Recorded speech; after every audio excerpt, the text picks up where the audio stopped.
Film dimulai pada tahun 1911 dengan seorang wanita hamil yang berada di sebuah bangunan. Ia terlihat ketakutan karena sedang dikejar oleh sosok leak yang sangat menyeramkan.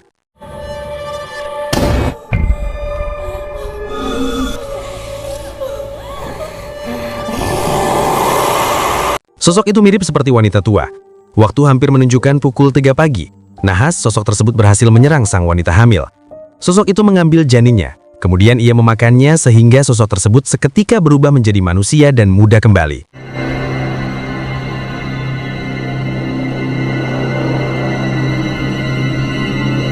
Dan film Malam Keramat pun dimulai.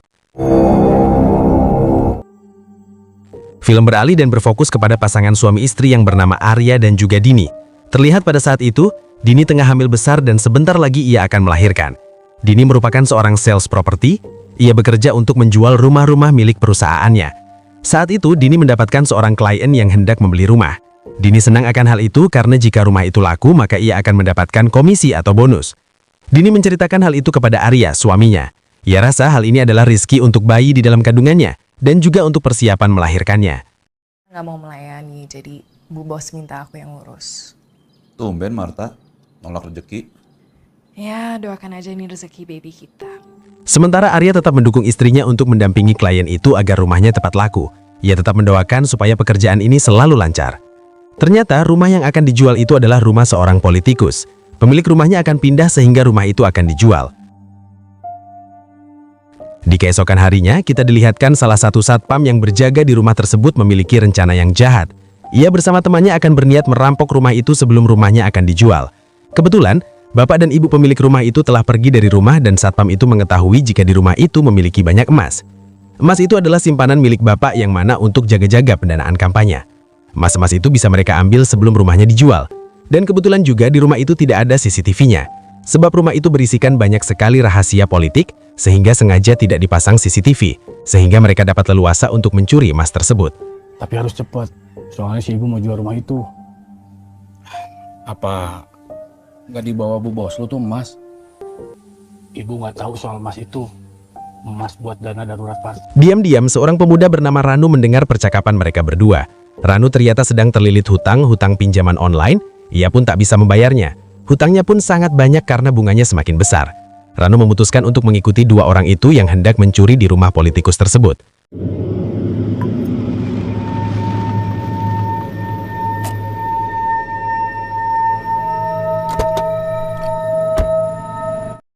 Sesampainya di rumah mewah itu, satpam sangat terkejut karena ternyata rumah itu kuncinya sudah diganti dengan digital, sehingga mereka kesulitan untuk membobolnya. Kuncinya diganti lagi. Bobol linggis, bobol aja kacanya. Kemudian mereka pun tidak dapat masuk lewat jendela, karena kaca-kaca di rumah itu anti peluru ataupun anti pecah, sehingga mereka merasa kesusahan. Alhasil mereka berdua tidak jadi untuk mencuri di rumah itu.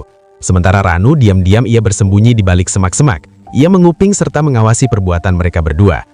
Ranu kemudian memiliki sebuah rencana untuk dapat mengambil emas yang ada di dalam rumah itu. Ranu kemudian pulang ke rumahnya, ia menceritakan dan mengajak istrinya yaitu Jani untuk bersama-sama mencuri emas di rumah politikus itu. Jani sangat marah kepada Ranu. Selama ini rasanya ia sangat menderita hidup bersama Ranu, dan kali ini Ranu malah mengajaknya untuk mencuri. Aku beneran udah buntu dan nggak tahu harus ngapain lagi. Udah nggak ada jalan lain. Jebak gue. Lo ngasih gue makan pinju. Lo tuh emang laki-laki tai di muka bumi ini. Tetapi Jani tidak memiliki pilihan lain. Ia sadar mereka terlilit hutang, dan mau tidak mau mereka akan mencuri emas itu. Akhirnya mereka pun sampai di rumah tersebut. Jani sangat terpekuna ketika melihat rumahnya yang mana sangat besar dan juga mewah. Karena mereka tidak bisa lewat pintu utama, maka mereka pun akan berusaha agar bisa naik ke atas balkon rumah tersebut. Ranu segera melempar sebuah tali dan ia sangkutkan kail pada ujung tali itu ke atas pagar balkon. Sehingga mereka berdua dapat menaiki tali itu untuk sampai ke atas balkon. Beruntung, pintu di atas balkon itu belum dirubah menjadi digital. Pintunya masih seperti pintu yang lama yang mana terdapat lubang kuncinya, sehingga mereka pun dapat membobol pintu tersebut dengan sebuah kawat besi. Suami istri itu segera mencari di mana keberadaan emasnya. Mereka berhati-hati karena takutnya di rumah ini masih ada orang.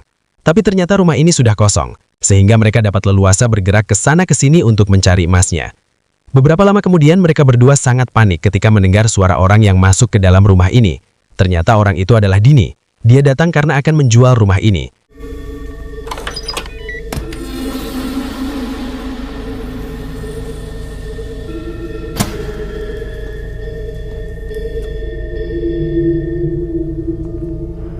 Tidak lama dari itu, ia pun mendapatkan kabar dari kliennya jika mereka akan datang terlambat. Ketika itu, Dini merasa curiga karena ia merasakan seperti ada orang yang lewat di belakangnya. Dini kemudian mengecek satu persatu ruangan yang ada di rumah itu. Pasangan suami istri pencuri tersebut merasa khawatir jika keberadaan mereka akan diketahui. Mereka pun terus bersembunyi berharap tidak ketahuan. Jani memarahi Ranu karena ia berniat akan menyerang Dini. Jani mengatakan jika Dini hanyalah seorang wanita, dia sendirian dan juga sedang hamil. Udah, fokus sama emasnya aja. Kita temuin dulu emasnya.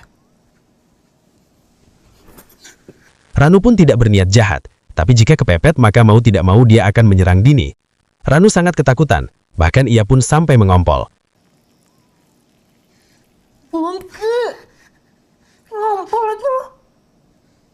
Cukup lama Dini menunggu kliennya yang tak kunjung datang, bahkan hari sudah berubah menjadi malam. Singkat cerita, akhirnya klien itu sampai ke rumah ini juga. Mereka adalah sepasang suami istri, namanya adalah Juan dan juga Lisa.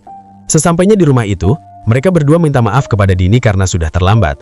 Walaupun sebenarnya merasa kesal, Dini harus tetap profesional. Ia tetap ramah di hadapan mereka berdua dan ia pun memaafkan atas keterlambatan mereka. Pada saat itu, Dini salah fokus dengan kursi belakang mobil yang mana ia melihat sesosok nenek tua. Juan dan Lisa mengatakan jika itu merupakan ibu mereka. Dini pun bernafas dengan lega, sebab ia pikir itu adalah sosok hantu. Tidak pakai lama, Dini segera mengajak mereka berdua untuk masuk ke dalam rumah. Kemudian mereka berkeliling melihat-lihat seisi rumah tersebut. Juan dan Lisa tampaknya sangat senang dengan rumah Yeni. Mereka memang sengaja mencari rumah yang sangat besar, jauh dari tetangga ataupun kehidupan kota. Mereka juga sangat senang dengan interior rumah ini, apalagi dengan desain jendelanya yang sangat terasa antik. Ketika tengah asik berkeliling, diam-diam Juan mengambil kesempatan. Dia mengambil handphone milik Dini, kemudian ia melemparkannya keluar dari rumah. Entah apa tujuan dari tindakan Juan tersebut. Setelah itu, Juan dan Lisa pun akan pamit. Mereka suka dengan rumah ini dan berniat akan membelinya. Namun sebelum itu, Juan akan berdiskusi dulu dengan Lisa soal harga rumah ini. Jika mereka cocok dan sudah deal, maka mereka akan menghubungi Dini lagi. Setelah itu, mereka berdua pun pamit pulang. Dini merasa heran ketika itu karena nenek di jok belakang tadi sudah tidak ada. Namun Dini diam saja. Dia tidak berani bertanya kepada Juan dan Lisa karena takutnya tidak sopan. Setelah Juan dan Lisa pergi dari rumah itu, tiba-tiba hal aneh terjadi di rumah tersebut.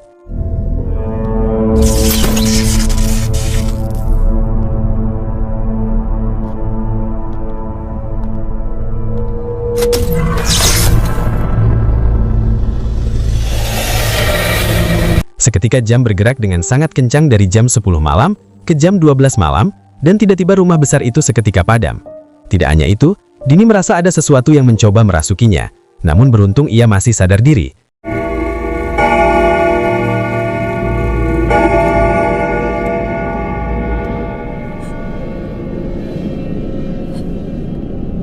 Setelah itu, Dini mendengar suara-suara yang sangat aneh mirip seperti suara rintihan seorang wanita. Dini berjalan menuju ke arah sumber suara, dan di sana ia sangat terkejut saat melihat nenek tua yang ada di mobil tadi tiba-tiba ada di tangga rumah tersebut.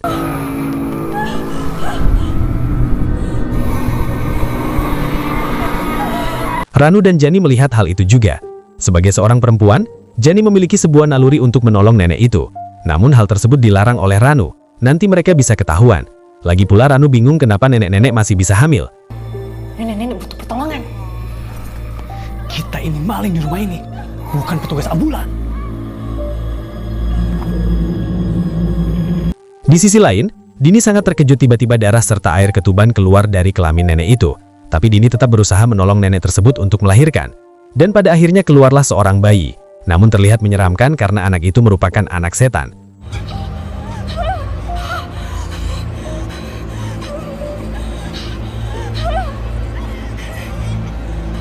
Setelah meletakkan anak itu di atas sofa, Dini mendengar suara aneh lagi.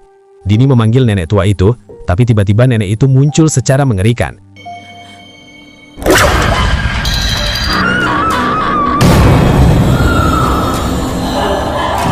Tentu saja Dini ketakutan. Ia berusaha keluar dari rumah itu, tapi pintu terkunci dan tidak bisa dibuka lagi. Tidak lama kemudian, beruntung sosok nenek itu seketika menghilang. Sementara di samping itu, sepasang pencuri itu hendak kabur lewat pintu balkon rumah. Meskipun belum mendapatkan emasnya, tetapi mereka lebih sayang kepada nyawanya sehingga memutuskan untuk kabur saja. Tetapi anehnya, pintu itu tidak bisa dibobol lagi. Seketika tertutup rapat membuat mereka tak bisa keluar. Dini dan sepasang pencuri itu sama-sama terjebak di dalam rumah ini. Waktu terus berjalan, mereka pun masih terjebak di sana. Mereka hanya bisa terdiam dan berharap tidak diteror oleh hantu lagi. Di sisi lain, Arya sangat khawatir karena hari sudah sangat malam. Tapi Dini belum pulang ke rumah. Ia takut sesuatu terjadi kepada Dini. Lalu Arya menelepon Marta, teman kerjanya Dini. Ia bertanya apakah Dini bersamanya. Marta menjawab jika Dini tidak ada di sini. Dini sedang menemani kliennya untuk melihat-lihat rumah.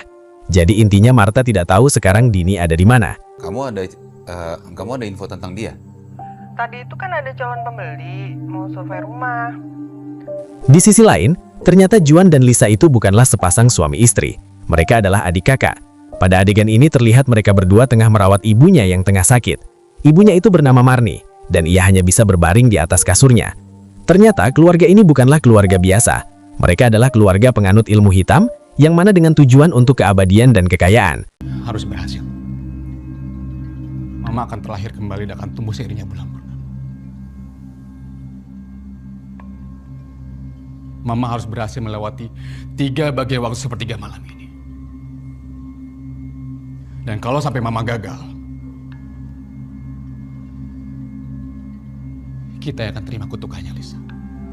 Keluarga mereka menganut sebuah kitab dan di dalam kitab itu diprediksikan jika Ibu Marni akan terlahir kembali setelah umurnya 70 tahun. Hari ini pun tepat ibunya berumur 70 tahun dan Ibu Marni akan terlahir kembali seiring dengan cahaya bulan purnama. Maka dari itu keluarga mereka bisa menjadi hidup abadi. Namun untuk mendapatkan hal itu, mereka harus memberikan sebuah tumbal, yaitu adalah seorang ibu hamil dan mereka harus menyantap janinnya.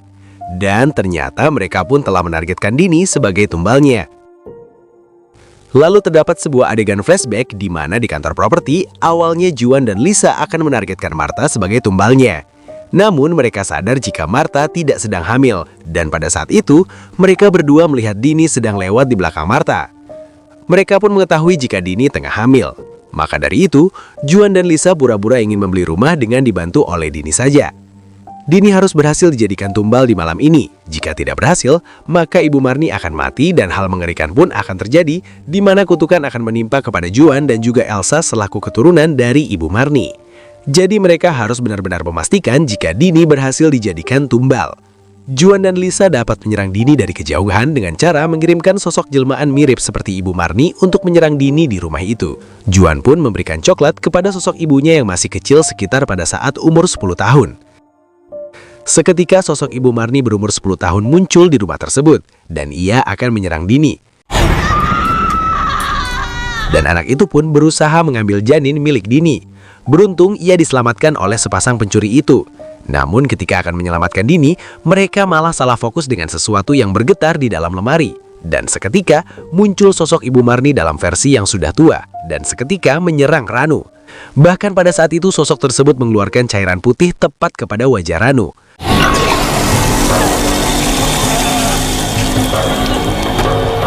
Jani berusaha menolongnya. Ia akan menggorok sosok itu dengan gergaji yang ia bawa. Namun nahas, gergaji itu berhasil dilemparkan ke arah samping.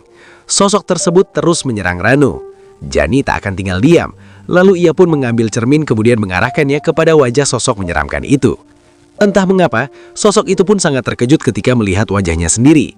Lalu seketika sosok itu menghilang. Dan sosok Ibu Marni versi 10 tahun seketika berlari saat melihat dirinya pada cermin.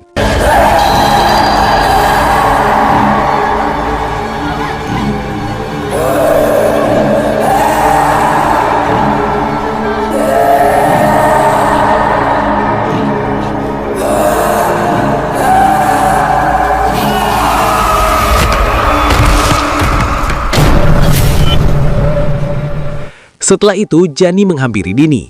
Ia pun meminta Dini agar tidak takut karena Aan akan menolongnya.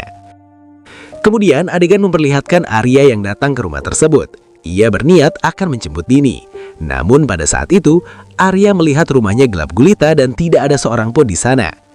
Arya kemudian menelepon Dini, namun saat itu ia mendengar suara dari telepon. Ia menemukan handphone Dini ada di halaman rumah itu. Akan tetapi Dini tidak ada.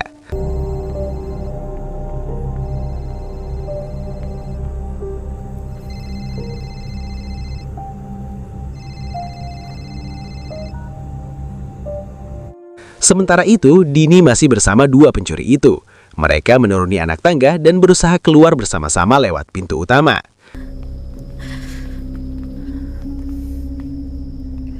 Saya coba buka pintunya lagi. Kuncinya ada di bawah. Gak akan berhasil. Gak ada salahnya dicoba.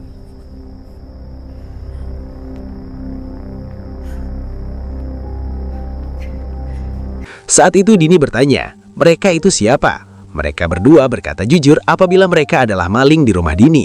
Tapi mereka pun belum mendapatkan apa-apa dan mereka berniat ingin pergi dari rumah ini juga. Ketika mereka akan membuka pintu utama, saat itu mereka melihat Arya di luar rumah Dini. Dini berteriak memanggil suaminya. Ia berusaha meminta pertolongan. Arya seperti tidak melihat mereka. Bahkan Arya tidak dapat mendengarkan teriakan mereka. Dini berteriak histeris. Ia frustasi dengan semua ini.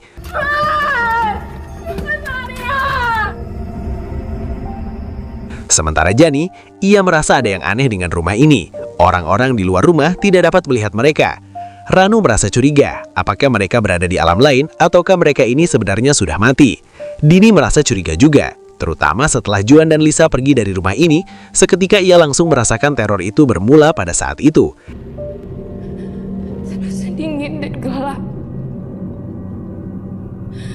Dan ketika saya sadar, waktu berjalan sangat cepat. Karena terakhir saya lihat masih jam 10-an.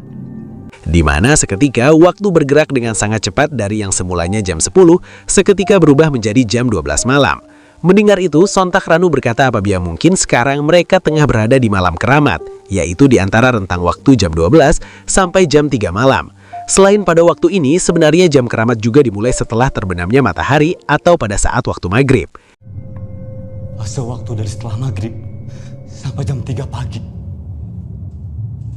Karena fase ini semacam 3 bagian waktu yang harus dilalui dengan dimensi yang memiliki kekuatan berbeda. Apalagi fase waktu sepertiga malam. Dari jam 1 sampai 3 dini hari.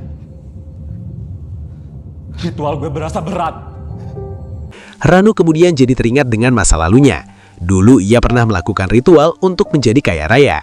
Namun ritualnya itu gagal karena pada saat rentang jam 12 malam sampai jam 3 pagi, yaitu pada malam keramat, banyak sekali demit yang muncul dan mengganggu ritualnya. Sehingga ia pun menjadi gagal kaya raya. Jani selaku sang istri sangat geram mendengar cerita itu. Karena Ranu selalu gagal dalam melakukan apapun. Ia tidak hanya gagal dalam melakukan ritual, ia pun gagal untuk membayar hutang pinjolnya. Dan gagal merampok emas di rumah ini. Memang selalu sial. Di sisi lain, Lisa sangat khawatir. Ia takut keluarga mereka tidak akan selamat kali ini. Juan menenangkan adiknya itu. Intinya, Ibu Marni harus sembuh sebelum waktu 3 pagi. Dan jelmaan ibu harus berhasil memakan janin milik Dini. Jika tidak, maka mereka akan menjadi korbannya. Lisa merasa marah kenapa leluhur mereka melakukan perjanjian gaib seperti ini. Alhasil, keturunannya menjadi terancam. Juan mengatakan, tidak usah munafik. Ini semua juga demi mereka semua. Mereka juga yang menikmatinya dengan semua harta yang sudah didapatkan oleh leluhur mereka. Jadi Lisa tidak boleh berkata sembarangan. Sementara itu, Dini, Jani, dan Ranu seketika ketakutan karena melihat jelmaan Ibu Marni di lantai bawah. Mereka pun segera berlari ke lantai atas. Di lantai itu, Ranu marah-marah. Ia menyesal sudah mencuri ke rumah ini dan berujung terjebak dengan para dedemit. Ia pun memberontak dan memukul-mukul dinding rumah itu. Dan tanpa sengaja, sebuah album foto terjatuh. Ranu lalu melihat ada sesuatu yang aneh di belakang foto album itu.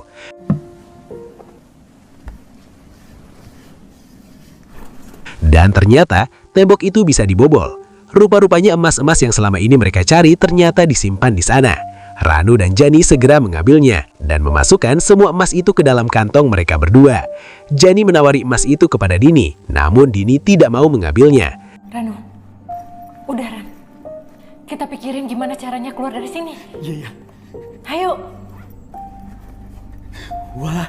Sementara itu, Arya sudah menelepon polisi. Dan anehnya, tidak seperti biasa, polisi di Konoha datang tepat waktu. Saat itu, Arya mengatakan jika istrinya menghilang. Ia merupakan seorang sales properti yang akan berusaha menjual rumah ini.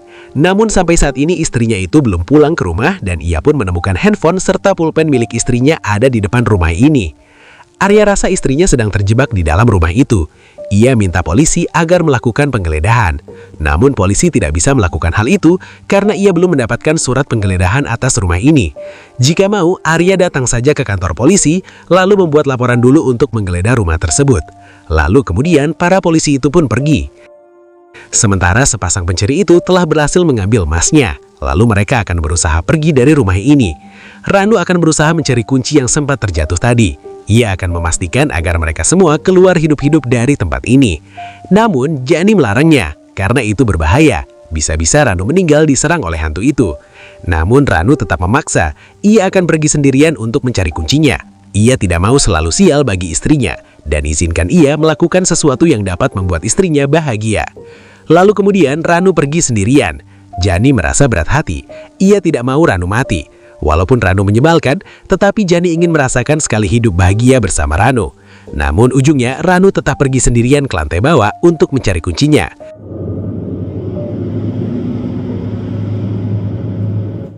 Sementara Jani dan Dini menunggu di lantai atas. Dan ternyata benar saja, Ranu pun diteror oleh hantu nenek tua itu. Dan kemudian Ranu pun celaka. Tubuhnya terbanting dari lantai atas sehingga ia pun tewas secara mengenaskan.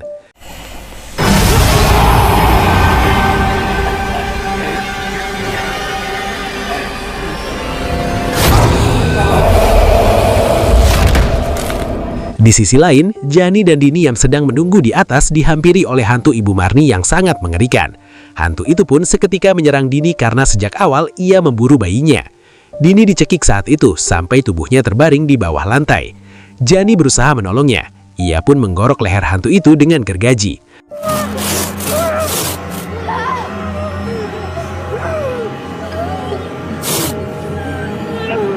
Namun lagi-lagi hantu itu dapat menepis gergaji tersebut, bahkan melemparkannya ke arah samping. Ketika itu Dini berhasil bangkit kembali. Kemudian secara bersamaan mereka berdua menjedotkan kepala hantu Ibu Marni ke tembok, sehingga hantu Ibu Marni seketika tumbang tak berdaya.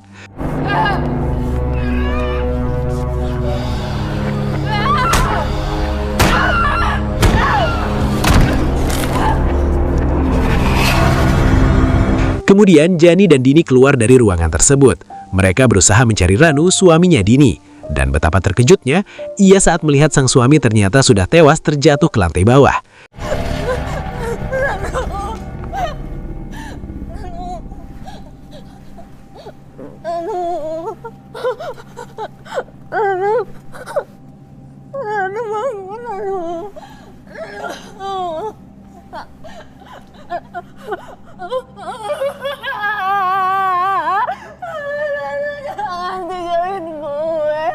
Di tengah kesedihan itu, tiba-tiba hantu Ibu Marni mendatangi mereka kembali.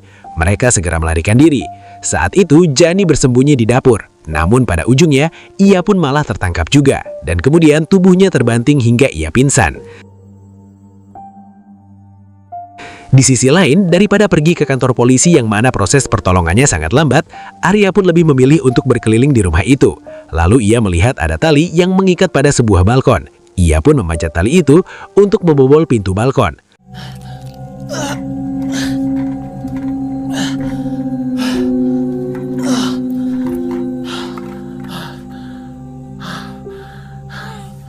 Setelah berhasil naik ke atas balkon, Arya berteriak memanggil nama istrinya. Di saat itu, Dini mendengar suara teriakan Arya yang terlihat ada di luar. Namun Arya seperti tidak melihat Dini. Dini sangat frustasi dan ia pun hampir menyerah. Lalu kemudian ia terfikirkan sebuah ide yang mana kaca itu berkabut. Lalu Dini menulis sebuah kata pertolongan kepada suaminya dan hal itu pun berhasil dibaca oleh Arya. Dan Arya pun semakin yakin jika istrinya terjebak di dalam rumah itu.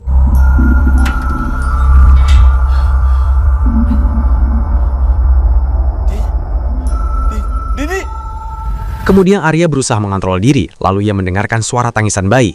Ia pun melihat ada 2 tangan bayi pada pantulan kaca. Kemudian ia berusaha menyentuhnya. Lalu setelah itu ia menutup matanya. Setelah Arya membuka matanya lagi, seketika ia sudah berada di dalam rumah itu. Dan ia pun berhasil bertemu dengan istrinya.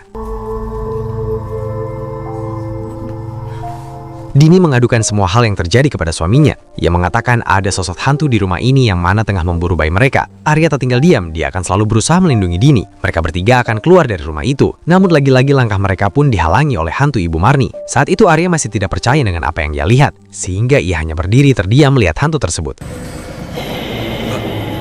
Jani langsung bergegas untuk menyerang hantu itu. Namun nahas, ia malah diserang balik dan tubuhnya pun terpental sehingga ia pingsan. Mau tidak mau, Arya harus bertindak untuk melindungi istrinya. Ia pun akan menyayat hantu Ibu Marni dengan sebuah gunting pemotong rumput. Namun hantu itu sangat kuat, ia dapat melawan Arya. Lalu ia pun membanting gunting tersebut ke arah samping. Hantu itu lalu menyergap Arya ke atas meja makan.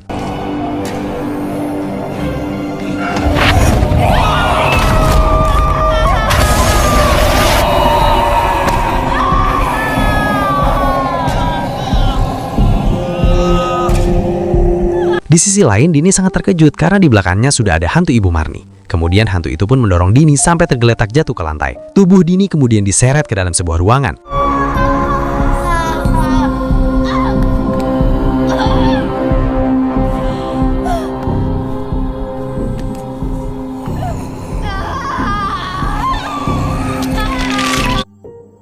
Sebentar lagi sudah masuk jam 3 pagi. Hantu Ibu Marni harus segera memakan bayi yang ada di dalam kandungan ini. Beruntung saat itu Jani dapat bangkit dari pingsannya. Kemudian ia berusaha untuk menyerang hantu Ibu Marni. Setelah dipukul beberapa kali, hantu itu masih saja kuat dan ia tetap berusaha untuk mengambil bayi milik Dini.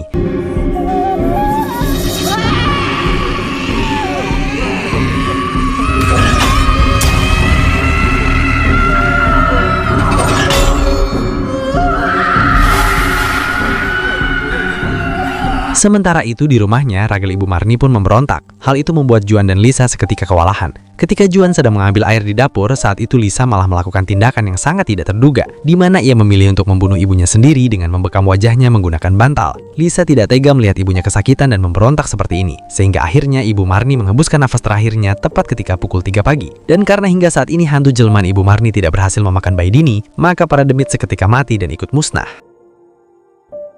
Listrik di rumah itu pun seketika menyala kembali. Mereka bertiga pun selamat. Dan anehnya, luka-luka yang ada di tubuh mereka seketika menjadi sembuh. Dan ternyata semua kejadian yang telah mereka alami sejak pukul 12 malam sampai jam 3 pagi alias pada malam keramat, itu ternyata mereka ada di alam lain. Jadi tidak benar-benar nyata. Sehingga kematian Ranu tidak nyata juga. Dan dia pun hidup kembali. Melihat hal itu, Jani tentu sangat senang karena suaminya tidak jadi mati.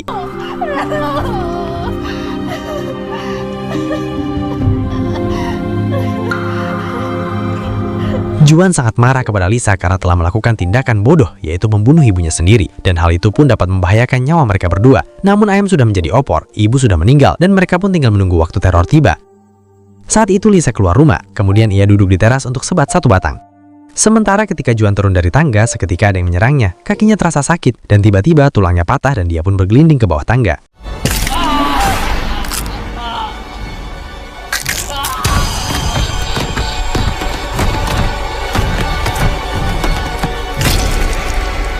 Juan berujung tewas secara mengenaskan.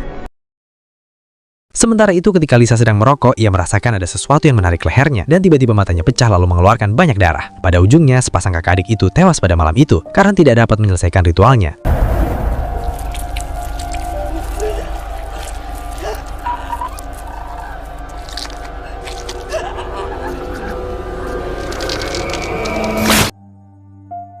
Film diakhiri dengan Arya dan Dini yang berhasil keluar dari rumah itu. Mereka pulang dengan naik mobil, dan ternyata sepasang suami istri pencuri itu ikut bersama mereka. Lalu kemudian Ranu dan Jani meminta turun di sebuah jalanan. Mereka pun mengucapkan terima kasih atas bantuan Arya dan juga Dini. Setelah mereka keluar dari mobil, Dini mengatakan jika Ranu dan Jani itu adalah pencuri di rumah itu. Namun mereka berdua baik kepadanya karena telah menolongnya. Lalu kemudian Dini meminta Arya untuk mematikan mobilnya. Ia pun segera keluar dari mobil dan melihat ke arah belakang. Ia berusaha mencari Dini dan juga Ranu, tetapi anehnya mereka berdua sudah tidak ada. Mungkin mereka sudah pergi.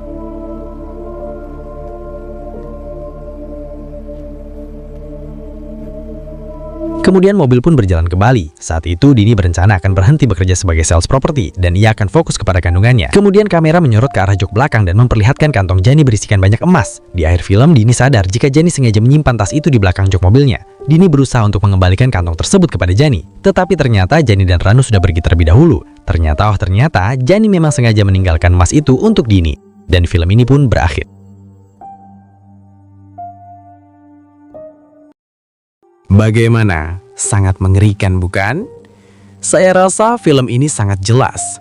Satu saran buat kalian yang mau nonton, jangan lupa klik tombol subscribe agar kalian tidak ketinggalan video lainnya.